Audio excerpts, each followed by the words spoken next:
South India shopping mall festive and wedding celebrations సరికొత్త designs తో అద్భుతమైన కలెక్షన్.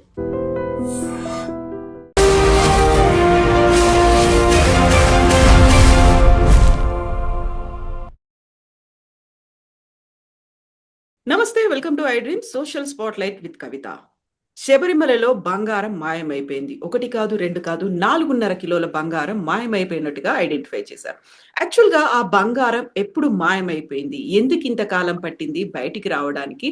ఈ స్కామ్ వెనకాల ఎవరెవరున్నారు? మనతో పాటుగా ఉన్నారు సిబిఐ మాజీ జేడీ లక్ష్మీనారాయణ గారు. సార్ నమస్తే. నమస్తే కవిత గారు. సార్, మనం గతంలో మాట్లాడుకున్నాము ధర్మస్థల గురించి. అదొక పెద్ద కాంట్రోవర్షియల్ ఇష్యూ అయింది. దాని వెనకాల ఒక నెగెటివ్ ప్రాపగండా చేశారు. ఒక గ్రూప్ ఆఫ్ పీపుల్ అన్నారు, కానీ ఎవరు చేశారో తెలియలేదు. ఇప్పుడు సడన్‌గా కేరళలో ఉన్నటువంటి శబరిమల దేవాలయంలో కూడా 4.5 కిలోల బంగారం మాయమైపోయింది. ఎప్పుడు మాయమైంది? ఎవరు తీసుకెళ్లారు? ఎలా వెళ్ళింది? ఏదీ తెలీదు సార్. బోల్డన్ని నెగెటివ్ వార్తలైతే వినిపిస్తున్నాయి. యాక్చువల్‌గా ఏం జరిగి ఉంటుంది సార్ అక్కడ? ముఖ్యంగా మీకు తెలిసి అంటే మనం ఎలాగైతే తిరుమలకు ఎంత ప్రాధాన్యత ఉందో అదేవిధంగా మీరు కేరళకు వెళ్తే శబరిమల ఆలయానికి కూడా అంత ప్రాధాన్యత ఉంది. శబరిమల ఆలయం ఒకటి, కేరళలో కూడా చాలా ఆలయాలు ఉన్నాయి. తర్వాత త్రివేంద్రంలో ఉన్న అనంత పద్మనాభ స్వామి గుడి, ఆ విధంగా రకరకాల దేవాలయాలు ప్రాముఖ్యంగా మనం చూడవచ్చు. యాక్చువల్గా మీరు శబరిమల వచ్చేసరికి శబరిమల యొక్క ఆధ్వర్యం వచ్చేసి ట్రావెన్కోర్ దేవస్వామి బోర్డ్ అని దాని కింద ఉంటుంది. అంటే మనకి ఎలాగైతే టీటీడీ బోర్డు ఉందో ఆ విధంగా కేరళలో ట్రావెన్కోర్ దేవస్వామి బోర్డ్ అన్నది సుమారుగా 1300 ఆలయాల్ని అది కంట్రోల్ చేస్తుంటుంది. అందులో ప్రధానమైన ఆలయం వచ్చేసి మన శబరిమల. సో శబరిమలకి వచ్చేసి భక్తులు మొత్తం భారతదేశం నుంచి, ముఖ్యంగా మన ఉభయ తెలుగు రాష్ట్రాల నుంచి చాలా ఎక్కువ మంది వెళ్తారు. ఎందుకంటే మీరు ఒకసారి గతంలో పురాణాల్లోకి వెళితే కూడా మహిషి అన్న ఒక రాక్షసి ఉన్నది. మహిషి అనే రాక్షసిని బ్రహ్మదేవుడు ఒక వరం ఇస్తాడు. శివుడు విష్ణువు ద్వారా ఎవరైతే సంతానం ఉంటారో వారే ద్వారానే నీకు చావు సంభవిస్తుంది అని. ఆ తరువాత పురాణాల్లో చెప్పడం ఏంటంటే శివుడు, ఆ తర్వాత మోహిని అవతారంలో ఉన్న విష్ణువు, వీరిద్దరికీ జన్మించిన వ్యక్తి మణికంఠుడు, అంటే అయ్యప్ప. ఇతను ఈ మహిషి అన్న రాక్షసిని చంపిన తర్వాత ఈ పట్టణం తిట్టై అనే జిల్లాలో ఉన్న ఇక్కడ ఆయన అక్కడ ఒక విగ్రహంగా వెలిశారు అన్నది మనకు పురాణాల్లో ఉన్న చరిత్ర. సో అప్పటి నుంచి ఆ ప్రాంతానికి చాలా విశిష్టమైన ఇది ఉంది. తర్వాత ధర్మశాస్త్రం అవతారంలో ఆయన ఉంటారు అని చెబుతారు అక్కడ. సో ఈ విధమైన చరిత్ర ఉన్న ఆలయానికి ట్రావెన్కోర్ దేవస్వామి బోర్డు అన్నది ఇది 1950 నుంచి ఆ ఆలయం యొక్క మెయింటెనెన్స్ కానీ మిగతా విషయాలు కానీ చూసుకోవడానికి అది ఉన్నది. అంటే ఎలాగైతే ఆగమ శాస్త్రాలు ఇవన్నీ మనం తిరుమలలో కూడా చూస్తే దాన్ని నిర్వహించడానికి వీరిగా ఉంటారు. రోజువారీ ఈ అడ్మినిస్ట్రేషన్ అంతా ఏదైతే ఉంటుందో ఈ బోర్డు దగ్గర ఉంటుంది. ఆ బోర్డు దగ్గర కూడా ఒక స్పెషల్ కమిషనర్ అని ఉంటారు. సో ఇది ఇన్ జనరల్ మన శబరిమల యొక్క స్టోరీ.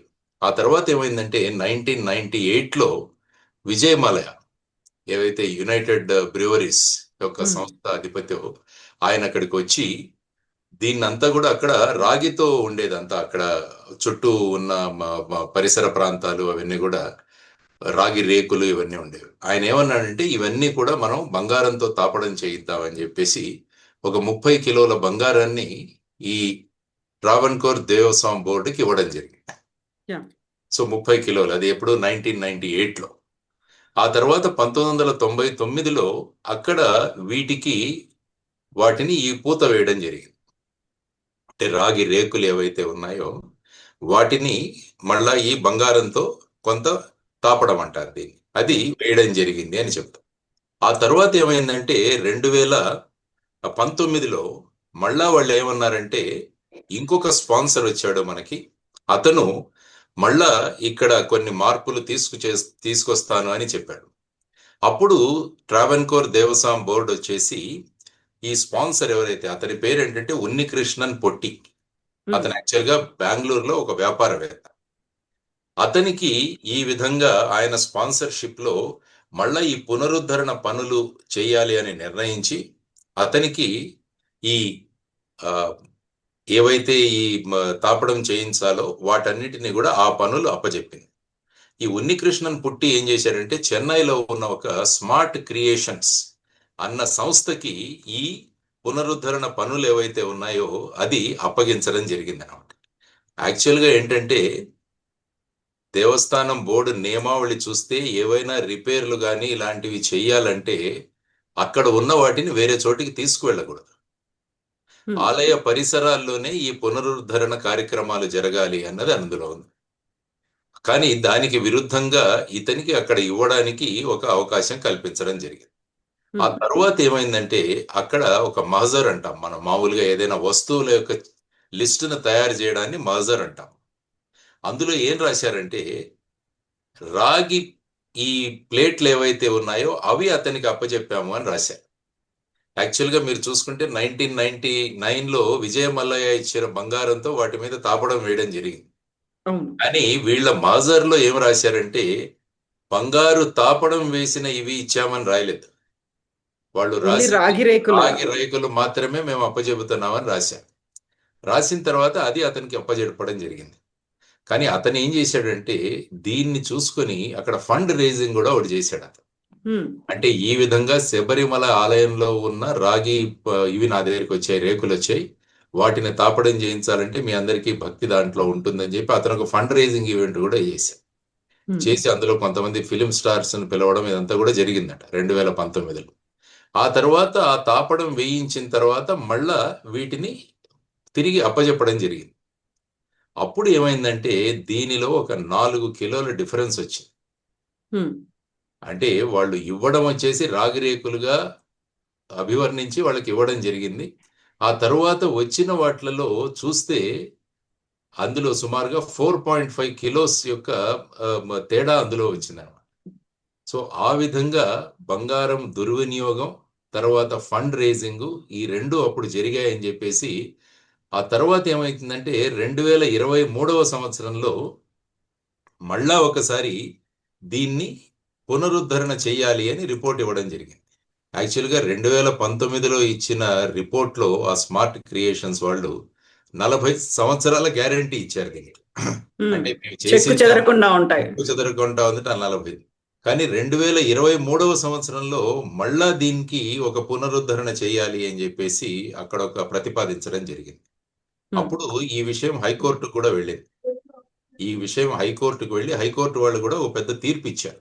సో ఇది 2019లో చేసి 40 సంవత్సరాల గ్యారంటీ ఉన్నప్పటికీ 2023లో మళ్ళీ పునరుద్ధరణ అవసరమని ఎందుకు సూచించారన్నది కూడా ఇవ్వడం జరిగింది. అప్పుడు హైకోర్టు ఒక జడ్జిమెంట్ ఇచ్చింది. అంటే ఇప్పుడు చేయాల్సిన పనులన్నీ కూడా ఇక్కడే జరగాలని. అప్పుడు ఏమీ జరగలేదు, ఇవ్వలేదు. కానీ 2025వ సంవత్సరం, ఈ సంవత్సరం సెప్టెంబర్ 7వ తారీఖున అక్కడ ఉన్న కమిషనర్ ఏమన్నాడంటే నాకు తెలియకుండా ఈ రాగి రేకులు ఏవైతే ఉన్నాయో వాటిని మళ్ళా తొలగించారు అని ఒక రిపోర్ట్ ఇచ్చాడు. అంటే దాన్ని అప్పుడు వెయిట్ డిఫరెన్స్ ఉన్న దాన్ని మళ్ళా సరిదిద్దడానికా లేకుంటే మళ్ళా ఏం చేయడానికా ఏమీ తెలియదు.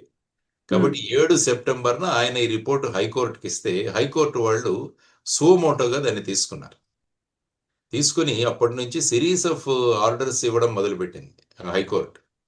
అంటే 10వ తారీఖు, 12వ తారీఖు, 15వ తారీఖు ఈ విధంగా 2-3 రోజుల్లోనే రకరకాల ఆర్డర్స్ ఇవ్వడం మొదలుపెట్టింది. అంటే బేసిక్గా భక్తితో ముడిపడి ఉన్న ఈ విధమైన ఆలయాన్ని మీరు ఈ విధంగా చేయడం అన్నది సబబు కాదు అని అప్పుడు ఒక హైకోర్టు జడ్జి గారి ఆధ్వర్యంలో ఈ మొత్తం ఈ లిస్ట్ ఏంటి, విగ్రహాలు ఏంటి, ఇక్కడ ఎంతెంత ఇన్వెంటరీ ఉంది, ఇవన్నీ కూడా లెక్కించాలని చెప్పి ఒక హైకోర్టు రిటైర్డ్ హైకోర్టు జడ్జి గారిని నియమించింది హైకోర్టు.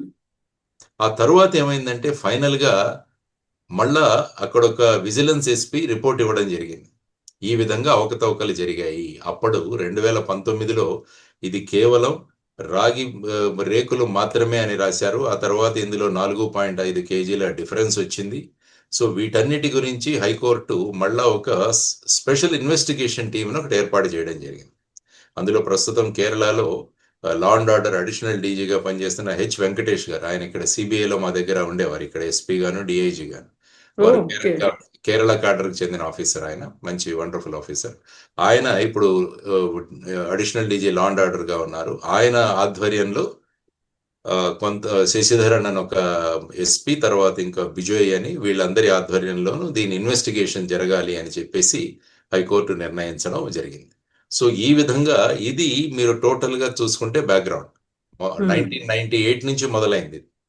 విజయమల ఏదైతే 30 కిలోల బంగారం ఇచ్చి ఇది మొత్తం తాపడం చేయించాలి అని అప్పటి నుంచి అక్కడ జరిగిన ఈ అవకతవకలన్నీ కూడా తర్వాత హైకోర్టు కూడా 2023వ సంవత్సరంలో ఇంత ప్రాధాన్యత ఉన్న ఆలయంలో మీరు అక్కడ ఉన్న ఇన్వెంటరీ మెయింటైన్ చేయడం కానీ అవన్నీ కూడా సక్రమంగా జరగట్లేదు, ఈవెన్ డిజిటల్ రికార్డ్స్ కూడా ఉండాలి అని చెప్పి హైకోర్టు సూచించింది. సో ఈ విధంగా మీరు చూసుకుంటే కేరళ హైకోర్టులో ఈ ఇప్పుడు జరగబోయే, ఎందుకంటే నవంబర్ నుంచి మొదలవుతాయి ఇప్పుడు మళ్ళా మన కార్తీక మాసం నుంచి అయ్యప్ప వారి ఇవి మొదలవుతాయి, జనవరి తర్వాత మకర జ్యోతి వరకు కూడా జరుగుతూనే ఉంటాయి. కాబట్టి ఈ సందర్భంగా మళ్ళా వాళ్ళు ఈ రాగి రేకులను మళ్ళా పునరుద్ధరించడానికి కమిషనర్ పర్మిషన్ లేకుండా తొలగించారని ఆయన వెళ్ళాడు హైకోర్టు. దాంతో ఇదన్నీ వచ్చేసి ఇప్పుడు 2 వారాల్లో ఈ స్పెషల్ ఇన్వెస్టిగేషన్ టీం అన్నది ఏం జరిగింది అన్నది డీటెయిల్డ్ గా సీల్డ్ కవర్ లో మాకు రిపోర్ట్ సబ్మిట్ చేయాలి అని చెప్పేసి హైకోర్టు ఆర్డర్ ఇవ్వడం కూడా జరిగింది. ఐ థింక్ ఒక క్రిమినల్ కేసు కూడా రిజిస్టర్ చేశారనుకుంటాను ఈ సందర్భంగా.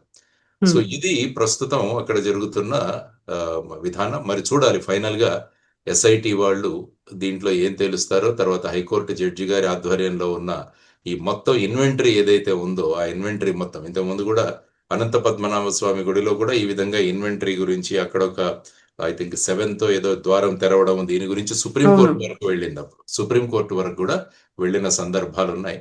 మరి చూడాలి ఇందులో ఫైనల్ గా ఎవరు ఇన్వాల్వ్ అయి ఉన్నారు, ఎవరి యొక్క ప్రమేయం వల్ల జరిగింది, ఇదన్నీ కూడా వేచి చూడాల్సిన అంశం ముఖ్యంగా. సో అక్కడ టెంపుల్లో ఉండాల్సినటువంటి బంగారం బయటికి వెళ్ళింది. కేవలం ఉన్నికృష్ణన్ పొట్టి మీద మాత్రమే అలిగేషన్స్ అనేవి వస్తున్నాయి. ఇన్వెస్టిగేషన్ కూడా ఆయన చుట్టూ తిరుగుతోంది. కానీ ఆ ఒక్కడి వల్ల అవ్వదు కదా సార్. అక్కడ రాగి రేకులు కావచ్చు, లేకపోతే బంగారం రేకులు కావచ్చు, ఆ తాపడము, అక్కడ నుంచి బయటికి తీసుకెళ్లడం, అక్కడ ఎవరి పర్మిషన్ లేకుండా ఆయనంతటా ఆయన రాత్రికి రాత్రే తీసుకెళ్లడం అయితే కుదరదు. అక్కడ సీసీటీవీ కెమెరాలు ఉంటాయి, రికార్డులు ఉంటాయి. 2019లో కూడా వాళ్ళు ఏమన్నారంటే నిర్ణయం తీసుకుని అతనికి ఇచ్చే మధ్యలో ఒక నెల రోజులు గడిచిందట. వెంటనే అప్పచెప్పడం జరగలేదు. మరి ఈ డిలేకి కారణం ఏంటి, ఆ మధ్యలో ఏమైనా జరిగిందా, ఇవన్నీ కూడా రకరకాల అంశాలు చర్చకు వస్తున్నాయి. సో వీటన్నిటి నుంచి ఫైనల్ గా స్పెషల్ ఇన్వెస్టిగేషన్ టీం అన్నది మొత్తం డీటెయిల్స్, తర్వాత మీరు అంటున్నట్టు ఇన్వర్డ్ అవుట్వర్డ్, అప్పుడు సీసీటీవీ కెమెరాస్ ఉంటే ఎప్పుడు తీసుకువెళ్ళడం జరిగింది, మరి స్మార్ట్ సొల్యూషన్స్ ఎవరైతే ఉన్నారో చెన్నైలో వాళ్ళ దగ్గర ఏ విధంగా, తర్వాత బంగారం ఏదైతే ఏమైంది దాన్ని ఎక్కడైనా వినియోగించారా, ఇవన్నీ కూడా చూడాల్సిన అంశాలు యాక్చువల్గా. సార్ ఇక్కడే సిట్తో కాదు సిబిఐకి ఇవ్వాలి అనేటువంటి ఒక డిమాండ్ వస్తుంది. అక్కడ ఉన్నటువంటి అయ్యప్ప స్వామి భక్తులు కావచ్చు, సనాతన ధర్మానికి చెందినటువంటి అక్కడ మెంబర్స్ కూడా అదే మాట చెప్తున్నారు. నిజంగా సిబిఐ అనేది ఏ టైంలో ఇన్వాల్వ్ అవుతుంది సార్? ఇప్పుడు ఎలా ఉంటుందంటే సాధారణంగా ఎస్ఐటి అన్నది అక్కడ పనిచేస్తున్న ఆఫీసర్లందరూ కూడా స్టేట్ గవర్నమెంట్ ఐపీఎస్ ఆఫీసర్లు అయినా కూడా మెయిన్ గా టోటల్ స్టేట్ గవర్నమెంట్ దగ్గర పనిచేస్తున్నారు. కాబట్టి వీళ్ళు అనడం ఏంటంటే స్టేట్ గవర్నమెంట్ యొక్క ప్రభావం వీళ్ళ మీద ఉంటుందేమో, వీళ్ళ ఇన్వెస్టిగేషన్ మీద ఉంటుందేమో, కాబట్టి దీన్ని సిబిఐకి అప్పచెప్పండి అంటున్నారు. ఫర్ ఎగ్జాంపుల్ మన తెలంగాణలో కాళేశ్వరం లాగా, కాళేశ్వరం సందర్భంగా కూడా హైకోర్టు ఇక్కడ ఒక సిబిఐకి అప్పచెప్పమని తెలంగాణ నిర్ణయం.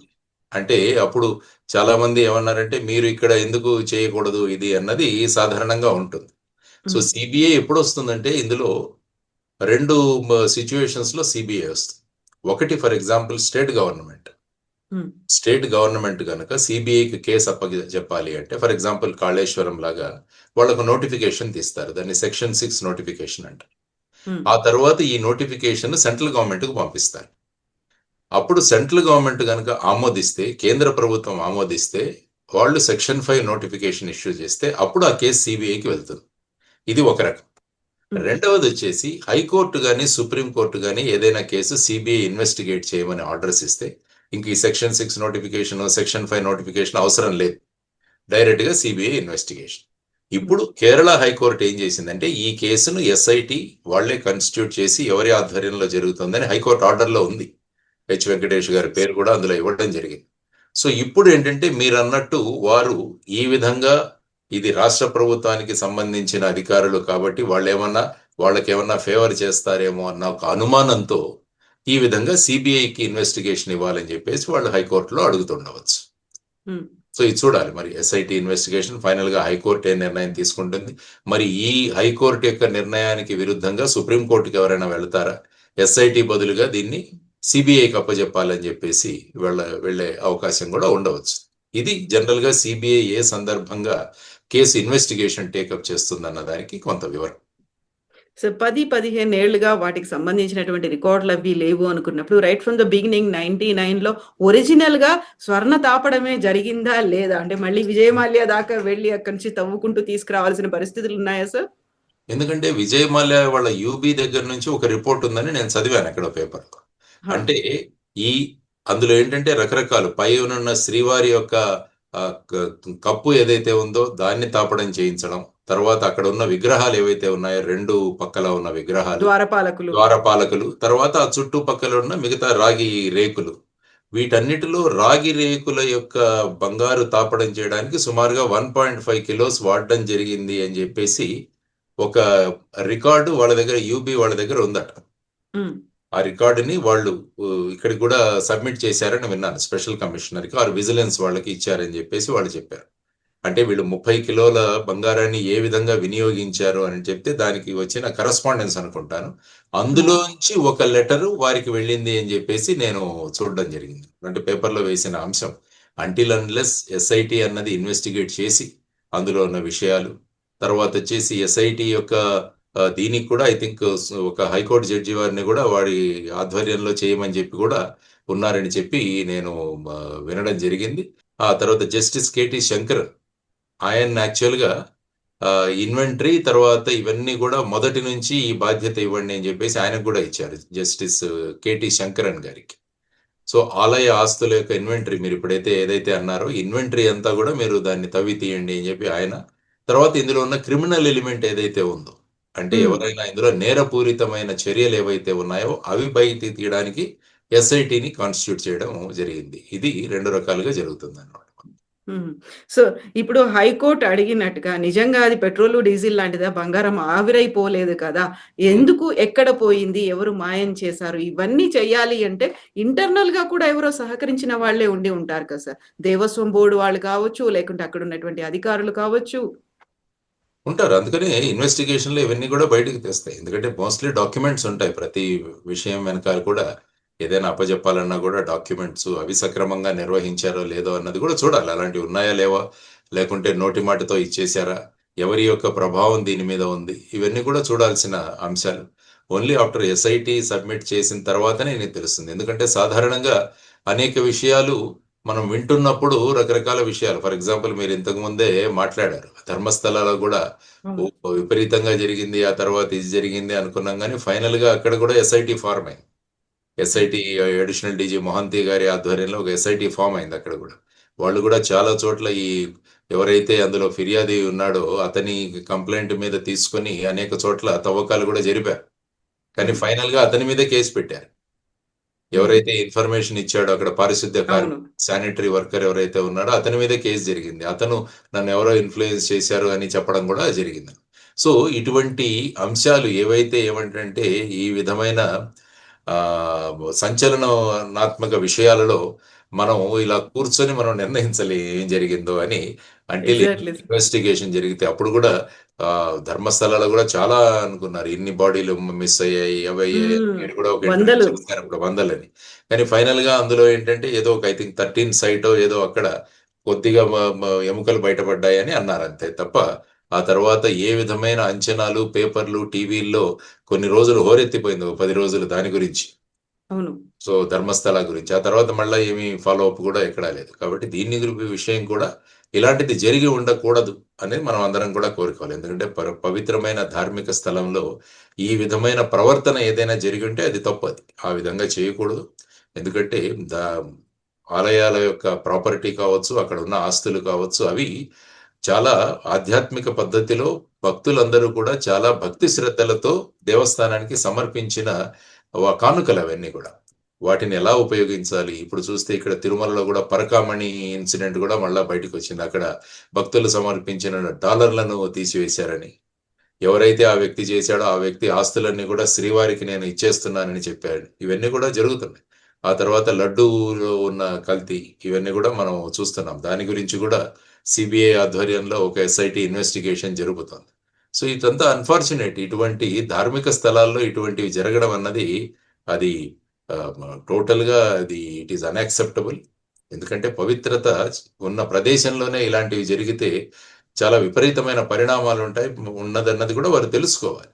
అంటే భగవంతుని సాన్నిధ్యంలోనే మనం ఇలాంటి పనులు చేస్తున్నామంటే వాళ్ళు ఏ విధంగా వాళ్ళ నైతిక మూల్యాంకనం ఉందో కూడా మనం అంచనా వేసుకోవచ్చు.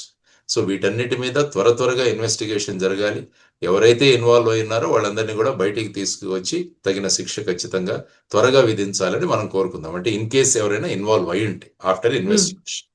సో ఇప్పుడు ఒక ప్రొటెస్ట్లు కూడా అవుతున్నాయి సార్. ఒక కాన్స్పిరసీ థియరీ ఏదైనా ఉందా అనే దాంట్లో అటు నామజపాలు కావచ్చు, లేకుంటే ప్రతి ఒక్కరూ వీటి గురించే ఎందుకని మాట్లాడుకుంటున్నారు సార్. ఇంత ప్రతిష్టాత్మకమైనటువంటి దేవాలయాలు అనుకుంటాం, బోల్డ్ అంత సెంటిమెంట్ ముడిపడి ఉంది, భక్తులు ఎక్కువగా వెళ్ళేటువంటి దర్శనీయమైనటువంటి స్థలాలు వీటి మీద ఉంది. కాబట్టి ఇలాంటి నెగటివ్ ప్రోపగండా జరగకుండా చర్యలు తీసుకోవాలి, స్పెషల్ ఎన్ఐఏ కూడా ఏర్పాటు చేయాలి. వీటి మీద ఇవన్నీ ఎందుకు వస్తున్నాయి సార్ అసలు? యాక్చువల్గా ఏంటంటే అక్కడ ఉన్న వ్యక్తుల నియామకాలు సక్రమంగా జరగాలి. ఇప్పుడు ఎలా ఉంటుందంటే పొలిటికల్ వాళ్ళందరినీ కూడా అపాయింట్ చేస్తుంటారు ఈ బోర్డులలో మీరు చూస్తే. రాజకీయ నిరుద్యోగులు అదే అంటుంటాను కదా, వాళ్ళకు కూడా ఎంప్లాయ్మెంట్ కోసం. అంటే ఆధ్యాత్మిక భావాలతో ఉన్న వాళ్ళని వేయాలి. ఇసుక స్మగ్లింగ్ చేసేవాళ్ళు వీళ్ళందరూ కూడా ఒకసారి బోర్డు మెంబర్లుగా ఉండినారు కొన్ని చోట.